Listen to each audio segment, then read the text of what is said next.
Bapak dan Ibu sekalian, pada sore hari ini kita berbicara mengenai nilai-nilai dalam kehidupan kekristenan. Ada mati ya? Oke, aman.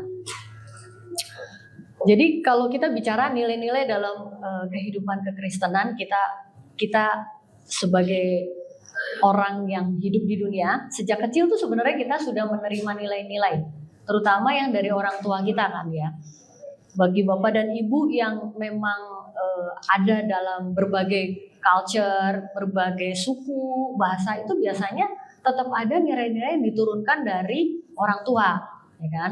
Misalnya contoh, karena saya tuh Chinese, jadi kalau di orang Cina-Cina itu biasanya harus nilai yang pertama itu adalah harus taat sama orang tua, patuh, nggak boleh nakal, kurang ajar, durhaka gitu ya sama orang tua. Itu nilai biasanya yang sangat, untuk di Chinese itu, orang-orang Chinese itu sangat-sangat dipegang, ya kan? Yang kedua biasanya, kalau yang di RRC ya, biasanya di Cina Daratan tuh mereka biasanya tuh hormat pada leluhur. Nah, jadi kalau pada nonton drakor itu kan mereka sama tuh, rumpunnya Chinese juga, rumpunnya China. Itu agama apapun, tiap tanggal tertentu leluhur yang meninggal, mereka pasti duduk dan sembahyang, ya kan? Itu karena itu salah satu turun temurun tradisi yang mereka anggap sebagai nilai, ya kan? Dan tentunya banyak lagi nilai-nilai dari orang tua yang diturunkan kepada kita. Salah satunya tentunya kerja keras, jujur, kejujuran. Itu tuh nilai-nilai dasar kemanusiaan yang menurut saya diturunkan dari orang tua kita. Nah, saya itu orang tua saya itu kebetulan bukan tipe yang bukan tipe yang ngajarin melalui kata-kata gitu setiap hari. Kan ada orang tuanya yang kalau lagi duduk ngumpul, nak kamu tuh mesti gini. Nah, orang tua saya bukan tipe yang begitu. Tapi yang orang tua saya lakukan sejak saya kecil adalah membawa saya ke gereja. Jadi walaupun nggak ada spesifik, misalnya ngomong, nak kamu mesti gini, orang tua saya bawa saya ke gereja. Jadi sejak kecil saya sudah belajar duduk di dalam ibadah. Nggak sekolah minggu loh, saya nggak tahu kenapa ya, saya nggak ke sekolah minggu saya itu. Tapi saya duduk di dalam ibadah sejak saya kecil. Nyatetin, bacain Alkitab, itu sejak saya kecil. Makanya cerita-cerita Alkitab saya lumayan hafal karena dari kecil saya bacain Alkitab. Nah, ternyata di balik itu, ternyata Tuhan tetap bagaimanapun seanak kecil, sepolos-polosnya saya, itu membekas di hidup saya, menjaga saya sampai saya dewasa. Saya itu kuliah S1 saya di luar kota. Bapak Ibu tahu ya, kadang-kadang kalau anak namanya remaja, baru SMA, lepas di luar kota tuh suka, maunya sendiri gitu. Tapi saya bersyukur, ternyata nilai-nilai yang saya terima dari kecil itu menjaga saya. Menjaga saya dalam pergaulan saya, menjaga saya dalam sikap saya sama orang lain. Jadi saya tidak pernah membawa diri saya ke dalam suatu komunitas atau kumpulan anak-anak yang nakal. Tidak pernah melakukan hal-hal yang tidak baik. Itu ternyata membekas. Jadi Bapak dan Ibu sekalian, kalau memang ada anaknya, bawa ke gereja sejak kecil. Taruh sekolah minggu, bawa ibadah. Setidak tahunya anak-anak itu ternyata itu tetap firman Tuhan, itu tetap ditaruh sama Tuhan di hati anak-anak. Amin ya. Nah, karena saya tidak dapat nilai-nilai kehidupan yang dari orang tua secara langsung, nilai-nilai itu baru saya dapatkan setelah saya mulai dewasa.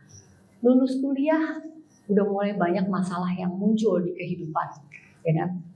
Tidak dapat kerjaan atau dapat kerjaannya stres, bosnya ini gitu, muncul masalah. Nah, ternyata itu membuat saya akhirnya belajar untuk mencari Tuhan dengan sungguh-sungguh sampai saya tahu akhirnya, ada nilai-nilai kekristenan yang harus kita pakai dalam kehidupan kita, ya kan? Ternyata pembentukan yang diajarkan itu tidak cukup. Kita harus belajar dalam kehidupan sehari-hari. Bagi orang-orang yang di luar sana yang tidak mengerti tentang kekristenan secara benar, nilai-nilai itu mungkin Contoh ya, bagi orang, saya sebut Buddha nggak apa-apa ya, saya sebut Buddha. Nilai-nilainya kan luhur ya, dia nggak boleh ini, nggak boleh itu, luhur juga loh. Tapi ada satu hal yang membedakan kita dengan agama-agama lain. Apa itu? Fondasi kita dalam nilai-nilai kehidupan kita adalah anugerah yang Tuhan kasih buat kita. Anugerah yang Tuhan Yesus berikan buat kita dengan kematiannya di kayu salib dan kebangkitannya, itu menjadi landasan kekristenan dan semua nilai-nilai kehidupan kita. Ya kan? Itu yang nomor satu yang harus kita sadari dulu. Kalau itu landasan itu kita anggap remeh, semua nilai-nilai kekristenan kita jadi goyang. Jadi kita pertama kali kita harus sadar bahwa kita menerima anugerah yang diberikan kepada Allah kepada kita dengan cuma-cuma, tapi kita tidak boleh menanggapinya dengan asal-asalan. Itu anugerah yang sangat besar yang Tuhan berikan. Saya mau baca dari Efesus 5 ayat 15 sampai dengan 17. Efesus 5 ayat 15 sampai dengan 17. Karena itu, perhatikanlah dengan saksama bagaimana kamu hidup. Janganlah seperti orang bebal, tetapi seperti orang arif. Dan pergunakanlah waktu yang ada, karena hari-hari ini adalah jahat. Sebab itu janganlah kamu bodoh, tetapi usahakanlah supaya kamu mengerti kehendak Tuhan. Bapak dan Ibu, Efesus 5 ini judul perikopnya sebenarnya saya nggak baca total, cuman nanti kalau kita ada waktu atau Bapak Ibu bisa baca sendiri. Hidup sebagai anak-anak terang. Perikop judulnya adalah Efesus 5 adalah hidup sebagai anak-anak terang. Yang saya bacakan hanya 15 dan 17. Tapi di luar itu, seluruh perikop Efesus 5 membicarakan bagaimana sih cara kita hidup sebagai anak-anak terang, sebagai orang Kristen yang sudah menerima anugerah itu. Bapak dan Ibu sekalian, tentunya dalam kehidupan ini kita menyadari satu anugerah, kedua kita harus melaksanakannya dong. Setelah kita dapat anugerah, sekarang kita harus mengerti dan melaksanakannya. Menurut saya ada dua nilai yang perlu kita pelajari dalam hidup kita sebagai orang Kristen. Yang pertama, hubungan kita tentunya dengan Allah. Hubungan kita dengan Allah, vertikal. Kita harus tahu dulu nilai-nilai yang kita punya terhadap Allah kita. Kita harus belajar untuk mengasihi dan menghormati Tuhan. Ada di Matius 22 ayat 35 sampai 40, saya bacakan. Dan seorang dari mereka, seorang ahli Taurat bertanya untuk mencobai dia itu Tuhan Yesus. Guru, hukum manakah yang terutama dalam hukum Taurat? Jawab Yesus kepadanya, kasihilah Tuhan Allahmu dengan segenap hatimu dan dengan segenap jiwamu dan dengan segenap akal budimu. Itulah hukum yang terutama dan yang pertama. Dan hukum yang kedua sama dengan itu ialah kasihilah sesamamu manusia seperti dirimu sendiri. Pada kedua hukum inilah tergantung seluruh hukum Taurat dan kitab para nabi. Ternyata hukum yang pertama dan terutama adalah mengasihi Tuhan. Setelah kita dapat anugerah, apa sih yang bisa kita balikin ke Tuhan? Ya kita harus mengasihi Tuhan. Mengasihi Tuhan tentunya dengan tulus, tanpa embel-embel, dan tanpa rasa curiga. Kadang-kadang kita tuh dalam situasi hidup kita yang susah sekarang ini, hidup kita lagi susah kan. Ini saya ngomongin gak mungkin ada dari kita yang hidupnya tanpa ada kesulitan sama sekali ya. Kita tuh berharap sama Tuhan, tapi dengan embel-embel kadang-kadang. Kalau saja kita mengasihi Tuhan, kalau saja kita pelayanan, semoga saya diberikan kemudahan, atau saya diberikan berkat, atau saya diberikan apa. Jangan, kita taruh dulu rasa-rasa embel-embel itu. Kita bangun dulu hubungan kasih kita ke Tuhan itu tanpa syarat dulu. Seperti orang tua mungkin ke anaknya ya, kan nggak mungkin, ya mungkin ada sih ya, bukan nggak mungkin ada orang tua yang mengasihi anaknya dengan syarat anaknya apa. Misalnya anaknya harus nurut atau anaknya harus apa, baru orang tua mengasihi anaknya. Kan enggak ya? Mungkin ibu-ibu, bapak-bapak di sini tahu bagaimana kalau mengasihi anak itu tanpa syarat kan kita. Belajar kita harus memiliki kasih yang sama, apalagi ke Tuhan yang menciptakan kita, yang memberikan kita anugerah sebegitu hebatnya. Pak, izin saya boleh jalan-jalan ya Pak? Boleh. Saya takut kameranya nanti nggak masuk. Jadi Bapak dan Ibu sekalian, mengasihi Tuhan itu harus kelihatan dalam sikap hidup kita. Ya kan, kita nggak bisa ngomong, ya banyak sih orang yang cuma ngomong, wah mengasihi Tuhan, terutama di member gereja. Ngomongnya pelayanan. Tapi begitu kehidupan sehari-harinya enggak. Banyak sekali yang seperti itu. Dan saya sudah berkali-kali ketemu juga orang yang seperti itu. Saya yakin Bapak dan Ibu juga. Kelihatannya benar, kelihatannya tulus. Tapi ternyata begitu keluar, tanya sama istrinya, kelakuan suaminya gimana? Tanya sama anaknya, kelakuan suaminya, bapaknya gimana? Tanya sama pembantunya lah, kelakuan bosnya gimana?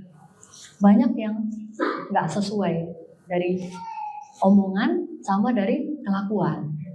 Kadang-kadang manusia kan bisa ya, ini ya, kamuflase, mengkamuflasekan diri. Seolah-olah tuh paling bener gitu kan, ngomong pinter. Ternyata begitu keluar, ternyata nggak sejalan omongan sama kelakuannya.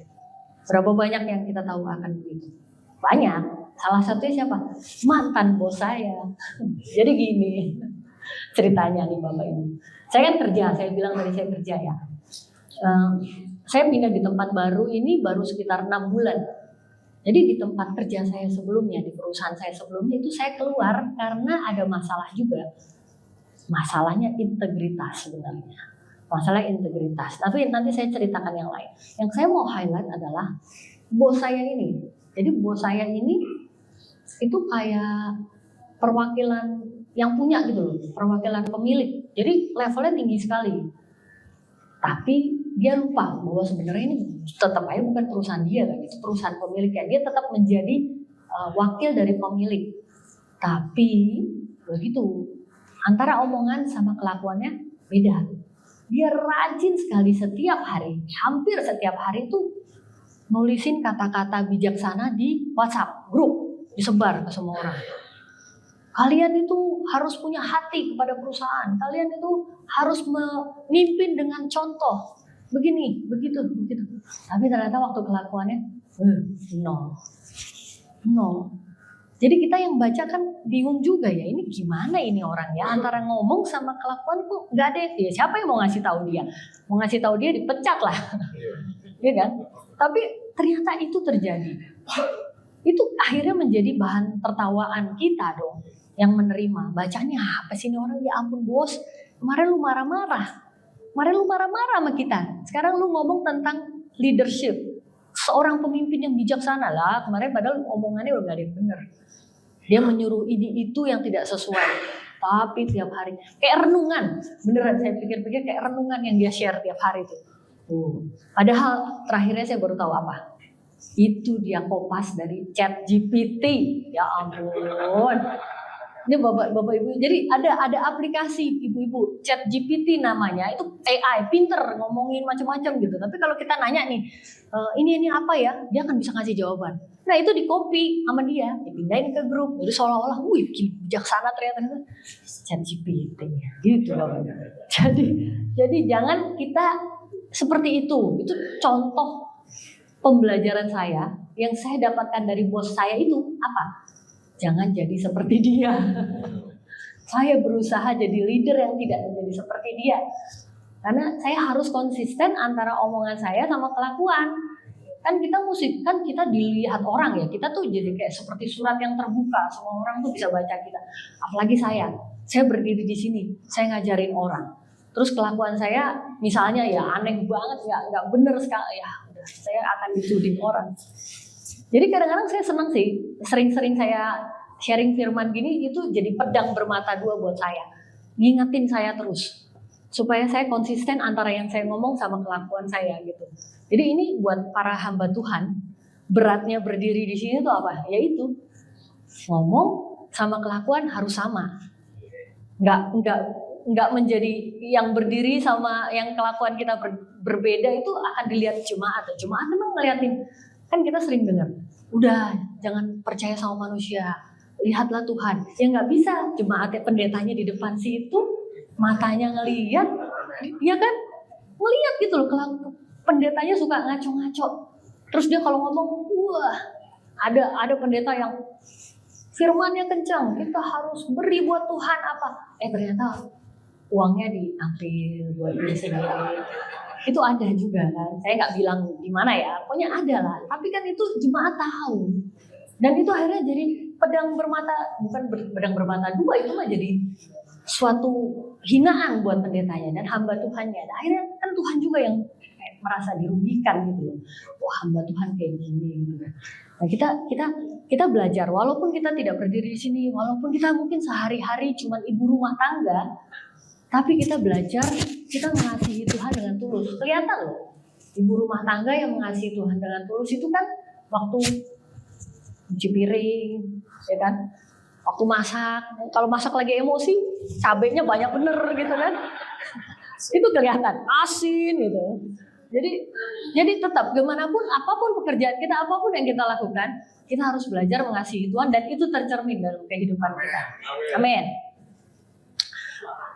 Lalu yang kedua, tadi saya ngomong yang vertikal. Sekarang kita ngomong yang horizontal. Hubungan kita dengan sesama. Karena hukum yang kedua kata Tuhan adalah mengasihi sesamamu manusia seperti dirimu sendiri. Ini berat juga ya. Berat loh Bapak Ibu. Mengasihi sesamamu seperti dirimu sendiri. Artinya apa? Kalau kita mengasihi diri sendiri itu kan kita baik-baik gitu ya sama diri kita, maksudnya kayak menjaga diri supaya gimana-gimana gitu ya. Ternyata hal yang sama harus kita praktekkan ke orang lain. Nggak ada katanya gini, mengasihi sesamamu manusia yang baik kepadamu aja, sebenarnya nggak ada. Tuhan hanya bilang kasihilah sesamamu manusia, titik, seperti dirimu sendiri. Artinya apa? Itu yang suka ngomongin bapak dan ibu, itu yang di sebelah itu, yang di sono, yang suka ngomongin itu harus tetap dikasihi juga. Bosmu yang suka marah-marah itu, yang suka ngomel-ngomel gak jelas itu harus dikasihi juga. Aduh, susah ya. Itu apa? Korelasinya apa? Sambungannya apa? Kita harus saling mengampuni, ternyata. Kita harus saling mengampuni. Ini beratnya setengah mati. Aduh, saya merasakan betapa beratnya saling mengampuni itu. Satu, karena saya karakter aslinya tidak terlalu lembut, tuh Bapak Ibu. Saya karakternya cukup keras. Jadi Tuhan bentuk saya juga lumayan keras sih. Lumayan keras. Jadi kalau kena masalah, saya akan ofensif gitu, balas gitu. Tapi ternyata Tuhan bilang suruh mengampuni. Saya balik lagi ke contoh saya tadi, yang saya di kantor lama itu. Kan saya cerita bos saya begitu tuh, yang aneh itu ya. Suatu kali, suatu meeting, bos saya itu mengeluarkan satu perintah yang menurut kami, nggak cuma saya, beberapa kelompok teman-teman itu menurut kami itu melanggar integritas. Kalau kita kerja itu kan ada pakem-pakemnya gitu ya, ada hal-hal yang nggak boleh kita langgar. Nah si bos menyuruh kami melanggar itu. Kami rapat internal. Gimana nih? Kita nggak bisa kayak gini. Kita ngomong aja sama si bos. Terus gimana? Susun rencana ya. Kamu ngomong begini, saya ngomong begini. Oke. Udah dong, kita meeting ketemu si bos. Terus teman saya mulai, Pak, kita sepertinya agak sulit, tapi biarkan Ibu Tamara yang menjelaskan. Lah dia lempar ke saya, Bapak dan Ibu. Akhirnya saya harus ngomongin ke bos. Akhirnya gini loh Pak, bla. Akhirnya yang kena hantam siapa? Saya. Habis saya diomel-omelin di meeting, wah dimaki-maki, Akhirnya saya bilang sama suami saya, kayaknya nggak bisa kalau kayak gini terus. Mendingan saya keluar aja, saya bilang. Karena ini udah repot. Karena ini masalahnya udah integritas, ya kan? Jadi saya resign. Hal-hal yang begini ini kan menyakitkan ya, Bapak dan Ibu ya, menyakitkan buat kita. Kalau kita nggak salah apa-apa, tapi kita dipaksa melakukan sesuatu yang tidak berkenan buat Tuhan, buat kita nggak nyaman, tapi buat Tuhan juga kita tahu nggak berkenan, itu sakit rasanya, marahnya luar biasa. Apakah saya bisa membalas saat itu? Bisa. Kenapa? Karena perusahaan saya itu perusahaan jasa keuangan di bawah otoritas satu lembaga namanya OJK. Jadi kalau misalnya saya ngadu aja gitu ya, ngomong sama OJK, itu bikin kacau, hancur nggak itu perusahaan? Kena. Yang kena siapa? Ya itu orang pasti mantan bos saya. Tapi saya tahu kalau saya melakukan itu bukan cuma dia yang kena, satu perusahaan kena, beserta semua karyawan-karyawannya yang harus susah payah mencari makan di situ kena semua. Jadi saya belajar sama Tuhan. Tuhan, saya mau mengampuni, saya mau melepaskan. Tuhan akan campur tangan sendiri ke Bapak itu. Belajar mengampuni susah. Tapi saya tahu ininya, tandanya kalau saya udah mengampuni. Apa itu? Kalau saya ketemu si Bapak itu, saya ketemu, gitu ya. Saya udah gak pengen pukul lagi. Saya udah biasa aja. Tapi melupakan enggak. Nah, kalau Bapak dan Ibu lagi sebel sama orang dan tandanya mau mengampuni, tahu apa enggak udah mengampuni, ya itu waktu berhadapan, baca hati masing-masing. Gimana rasanya? Masih emosi enggak? Masih kesel enggak? Kalau udah enggak, berarti Bapak dan Ibu udah mengampuni. Kita minta tolong sama Tuhan lah. Kadang-kadang kita kan nggak sanggup ya sendiri ya. Kita minta tolong sama Tuhan. Tuhan bantu saya untuk mengampuni. Pasti akan diberi kekuatan. Sebentar atau lama itu tergantung kedewasaan rohani kita memang. Mau nggak mau itu kayak gitu. Kalau kita makin dewasa, biasanya Tuhan akan kasih lebih cepat untuk belajar mengampuninya gitu. Jadi kita memang harus mendewasakan rohani kita.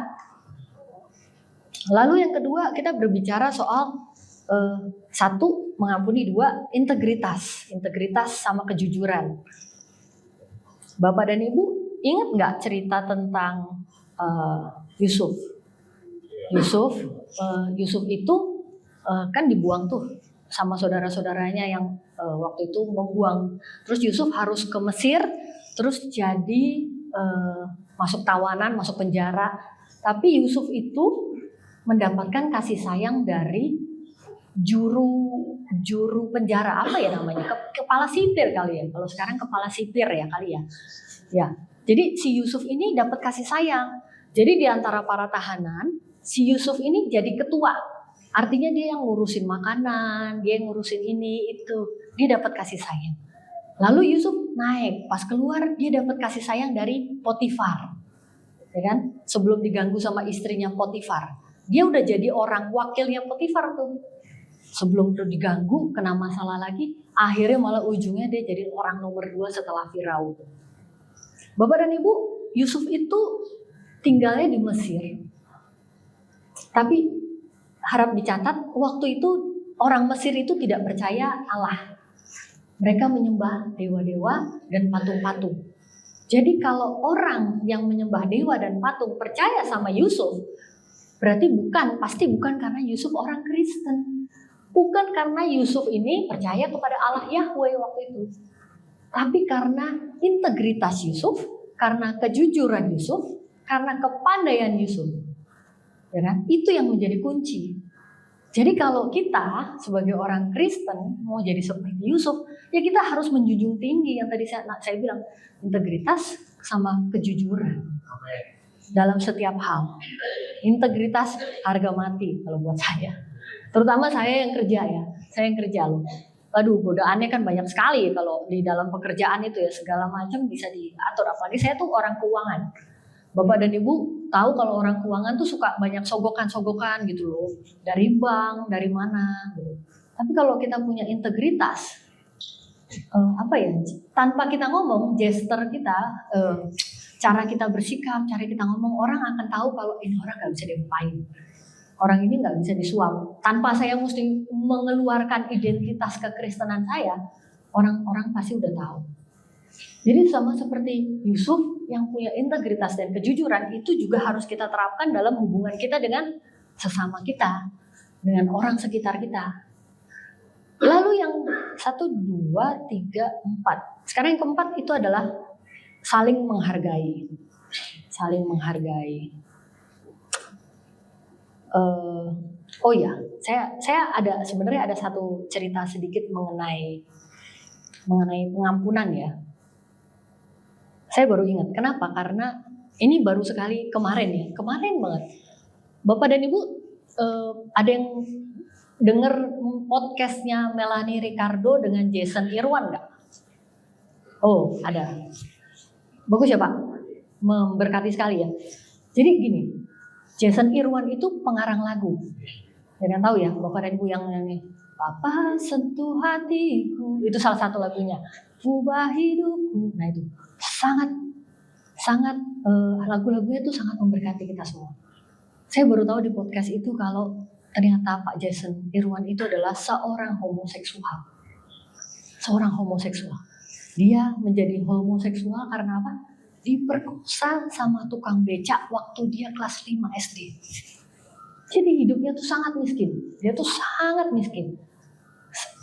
Saya lupa ya, daerah Tangerang ya Pak ya, pokoknya Tangerang gitu deh. Orang tuanya sangat miskin, jadi dia dibiarin main sendiri.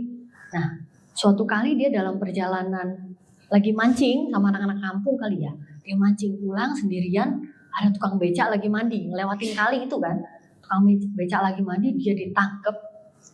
Ini kan anak Chinese ya, putih gitu ya, anak kelas 5 SD, diperkosa sama tukang becak, 3 orang. Ternyata itu membawa trauma yang besar di dalam hidupnya, sampai dia besar dia jadi nggak suka sama perempuan. Dia nggak bisa suka sama perempuan. Dia tumbuh besar masuk dunia pelayanan terus, dia menciptakan lagu-lagu, dia pelayanan segala macam. Sampai akhirnya dia ketemu perempuan di gereja dan dia cerita sama itu perempuan. Saya pernah diperkosa, saya nggak suka perempuan, saya nggak bisa suka sama kamu. Nggak apa-apa, kata yang cewek. Saya tetap mau kawin sama kamu karena saya sayang sama kamu dan saya berharap suatu kali bisa mengubah kamu. Alhasil apa? 9 tahun menikah. Konsep kepalanya masih suka sama laki, tapi dia mengawini ini perempuan. Enggak dia apa-apain itu perempuan. Enggak dia apa-apain 9 tahun. Ya kayak teman serumah aja gitu, kayak teman serumah aja. Tapi yang jadi pelajaran buat saya dalam 9 tahun itu pelayanannya tanpa henti, masih tetap penciptaan lagu. Tapi ada beberapa hal membuat dia akhirnya, maksud saya Tuhan tidak meninggalkan dia juga. Satu, dalam keadaannya itu dia tidak berbuat dosa. Artinya dia tuh tidak melakukan hubungan sejenis dengan siapapun sejak sebelum dia menikah atau setelah dia menikah 9 tahun itu. Jadi dia menjaga hidup kudus. Tapi akhirnya apa? Dia kesepian sekali katanya. Dia kesepian karena batinnya mungkin tersiksa ya. Gak bisa ngomong sama orang, tapi harus pura-pura mungkin seperti munafik di depan mimbar, nyanyi-nyanyi lagu gereja. Tapi batinnya menjerit. Jadi dia menangis kesepian, dia sedih sekali. Itu penderitaan dia. Tapi Tuhan masih menjaga dia menurut saya. Karena dia tidak berbuat dosa. Dia tidak berbuat dosa. Dia bilang gini, saya itu menyadari bahwa saya ini selama ini, saya itu bukan melayani Tuhan, tapi saya hanya melayani atau melakukan pekerjaan Tuhan. Tapi saya tidak melayani Tuhan, dia bilang. Artinya apa? Penciptaan lagu yang dia lakukan, nyanyinya dia di mimbar, itu cuma melakukan pekerjaan Tuhan tok. Tapi ternyata dia belum melayani Tuhannya, dia bilang. Itu luar biasa pergumulannya. Sampai satu titik poin, akhirnya dia dipulihkan dan dia ketemu sama tukang becaknya itu loh. Berapa tahun sebelumnya sih dia ketemu sama tukang becaknya. Dan dia panggil sama si abang. Mungkin kalau di sini manggil apa? Abang kali ya. Bang. Kaget tukang becaknya. Karena mungkin masih ingat apa gimana. Apa nggak banyak kali yang dia perkosa atau gimana. Dia masih ingat, dia kaget. Terus dia minta maaf. Maaf ya. Yang dulu. Gitu. Ya cuman begitu dong. Cuman si Jason Irwan ini belajar mengampuni. Dia bilang, gak apa-apa bang. Berapa banyak dari kita yang mengalami begitu besar penderitaan, ketemu orangnya dan bilang, gak apa-apa bang, saya sudah mengampunimu. Itu ternyata awal pemulihannya. Terakhir dia ceritakan 4 tahun, 3 tahun, 4 tahun terakhir dia dipulihkan. Hubungannya dengan istri dipulihkan. Dia dalam taraf belajar untuk menjadi pria sejati lah, gitulah kira-kira ya. Tapi harus ada didampingi, dia bilang dia didampingi. Jadi Bapak dan Ibu, kalau kita ada mungkin yang kenalan kita mengalami yang begitu-begitu atau hal-hal kelam apapun, kita nggak boleh menghakimi, nggak boleh meninggalkan, kita harus dampingi karena ternyata itu menguatkan mereka. Orang tuh nggak bisa sendirian, Bapak dan Ibu. Kita itu nggak bisa sendirian melewati hidup terus bertobat sendirian tuh nggak bisa. Saya selalu percaya masing-masing kita harus punya minimal satu orang yang kita mau dengar untuk mentoring kita, untuk ngasih tahu kita. Minimal satu. Bisa hamba Tuhan atau pendeta kita atau mentor kita atau siapapun, bisa pasangan hidup kita, bisa orang tua kita. Pokoknya minimal kita punya satu orang yang benar-benar kita dengarkan dan kita tahu apapun yang dikasih tahu sama orang ini biasanya dari Tuhan. Biasanya dari Tuhan. Nah, untuk saya, kebetulan saya kan udah yatim piatu. Jadi biasanya yang buat saya beberapa kali tuh Tuhan bicara melalui suami saya. Suami saya ngomong apa? Saya tahu ini kayaknya teguran dari Tuhan. Atau ini kayaknya penguatan dari Tuhan. Jadi Bapak dan Ibu sekalian, saya kalau memang saat ini masih merasa sendirian, gak punya siapapun, tetap harus cari, minta sama Tuhan, Tuhan saya perlu ada satu orang tempat kita cerita, tempat dia Tuhan menyalurkan omongannya melalui orang itu. Itu ya Bapak dan Ibu sekalian. Jadi Bapak dan Ibu, hubungan kita dengan sesama itu emang rumit. Tapi landasannya tetap harus bahwa kita mengasihi Tuhan dan kita mengasihi sesama. Kita kan gak bisa, maksudnya gini loh, kita tuh sama-sama manusia gitu loh. Kita nggak menjadi manusia yang lebih dari manusia yang lainnya. Karena apa? Status kita, uang kita, pekerjaan kita, mana ada. Di mata Tuhan kan sama semua itu. Jadi kita nggak boleh punya perasaan lebih dari yang lain. Supaya kita belajar mengasihinya juga dengan tulus. Dengan tulus. Lalu kita berbicara tentang saling menghargai. Saling menghargai ya. Perusahaan saya sekarang ini punya culture yang menurut saya agak sedikit mirip kayak BUMN, kayak orang-orang pemerintahan. Jadi kalau misalnya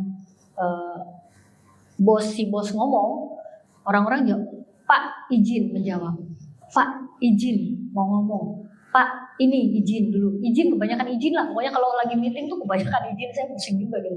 Satu orang bisa ngomong izinnya sampai 5 kali. Setiap kali dia jawab ngomong Pak izin, Pak izin. Itu BUMN begitu Pak, BUMN begitu. Orang-orang pemerintahan tuh selalu begitu. Pak izin mau ngomong. Nah, culture-nya mirip-mirip begini nih perusahaan saya sekarang. Tapi suatu kali, jadi kayak selain izin mereka tuh suka ngomong apa kayak menjilat gitu loh, kayak ngomongnya wah luar biasa Bapak, wah betul sekali Bapak, gitu-gitu loh, model-modelnya begitu-begitu. Wah, saya pusing juga karena saya dari dulu nggak pernah dapat perusahaan yang begini gitu loh. Saya nggak ngerti juga caranya. Jadi saya kalau ngomong saya aneh sendiri. Saya, Pak, minta waktu boleh nggak gitu? Nggak pakai izin, nggak kebiasa gitu loh saya. Jadi saya agak beda sendiri. Tapi suatu kali ada momen yang si bos ini ngomong sama saya. Lagi berduaan, lagi habis meeting, terus ngobrol. Terus dia ngomong gini, saya tuh tahu mana yang cuma lip service. Cuman asal Bapak senang, sama mana yang bisa kerja beneran, kata dia gitu. Oh gitu ya Pak ya, Bapak bisa ya bedain ya? Bisa lah gitu. Jadi dia tahu orang-orang yang cuman asal ngomong. Jadi dia tahu mana, kalau saya boleh membahasakannya pakai bahasa saya, dia tahu mana orang yang tulus apa adanya sama yang tukang jilat. Kita tuh hidup berusaha saling menghargai dan jadi tulus aja gitu loh Bapak dan Ibu, ya kan? Kalau memang ketemu ibu atau ibu-ibu di pasar lagi pasangan sama temennya, acak-adul, rambutnya acak-acakan, pakai daster, ya nggak usah terus ngomong, ibu cantik sekali, luar biasa, lah bohong gitu mah, bohong. Kita mah apa adanya aja, tulus gitu loh. Jadi orang tulus aja. Kalau memang kita harus memuji, lakukan itu dengan tulus. Karena kita tuh harus menghargai sesama manusia. Tapi kalau memang ada sesuatu yang nggak pas gitu ya, nggak pas, ya nggak usah langsung ngejeplak nyikat juga gitu loh. Pakai aturan lah. Kita kan bersosialisasi punya aturan gitu ya, supaya nggak saling menyinggung. Tapi yang terutama kita harus belajar menghargai orang lain. Jadi ketulusan, seperti saya yakin bukan cuma bos saya, kita masing-masing kita tuh tahu loh. Kadang-kadang ini orang tulus apa enggak, apa cuma ngasal gitu ya. Kayak tadi ibu-ibu singer tadi, lah saya bisa tahu itu tulusnya minta ampun. Joget-jogetnya asik bener, tulus, nggak ada beban, nggak merasa perlu harus ngapain gitu di depan orang. Kayak saya nih, saya belajar kalau saya sharing firman, ya emang gaya saya begini, nggak terlalu harus formal sekali. Jadi ya begitu gitu. Jadi apa adanya. Cuma saya mau supaya Bapak dan Ibu nangkep poin-poin saya gitu yang supaya Tuhan taruh di hati-hati Bapak Ibu dan jadi berkat dan dijalanin gitu loh. Jadi ketulusan yang kita semua hal yang ketulusan, integritas, komitmen, kejujuran, mengasihi, saling mengampuni itu harus dilatih. Gak bisa ujuk-ujuk datang kita bertobat hari ini, besok langsung jadi jujur, besok enggak, itu harus dilatih seiring dengan waktu, ya kan? Umur hidup kita kan lumayan panjang lah ya, 70 tahun, 80 tahun kalau kuat kata Alkitab. Itu adalah masa-masa pelatihan kita, supaya kita bisa melakukan nilai-nilai yang Tuhan mau kita lakukan, supaya pada ujungnya nanti Tuhan bisa ngelihat kita dan berkata, saya mengasihi anak ini nih, dia sudah melakukan segalanya dengan baik. Ya kan, Bapak dan Ibu sekalian? Harus dilatih, harus berlatih. Yang kedua, harus memiliki ketetapan hati. Artinya kalau memang kita salah sekali, jatuh, kita harus memiliki ketetapan hati untuk apa? Untuk bangkit lagi, untuk memperbaiki lagi. Gitu. Seperti ketetapan hati yang dimiliki oleh Yusuf. Balik lagi sama Yusuf. Kenapa? Saya senang sekali. Kalau saja Yusuf mentalnya nggak sekuat itu, masuk penjara, stres, dia goyang. Atau Bapak dan Ibu tahu cerita tentang Daniel, Sadrah, Mesah, dan Abednego? Itu orang-orang di pembuangan Babel yang disuruh nyembah berhala itu loh. Waktu dia disuruh nyembah berhala, Daniel menolak. Daniel dimasukin ke gua singa. Untuk dimakan sama singa. Tapi kalau Daniel tidak punya ketetapan hati, keteguhan hati, waktu Tuhan bilang, waktu si kaisarnya bilang, kamu harus menyembah dewa, goyang pasti. Wah, saya makan dari sini, saya hidup dari sini. Kalau saya nggak nyembah gimana saya? Tapi ternyata keteguhan hati Daniel diperhitungkan sama Tuhan. Sampai akhirnya waktu dia masuk gua singa, Tuhan tutup, bungkus Daniel, singanya mungkin nggak lihat kali ya, kayak singanya nggak lihat apa-apa, nggak nyium apa-apa gitu mungkin. Jadi Daniel bisa keluar hidup-hidup dan nama Tuhan dipermulakan gara-gara itu.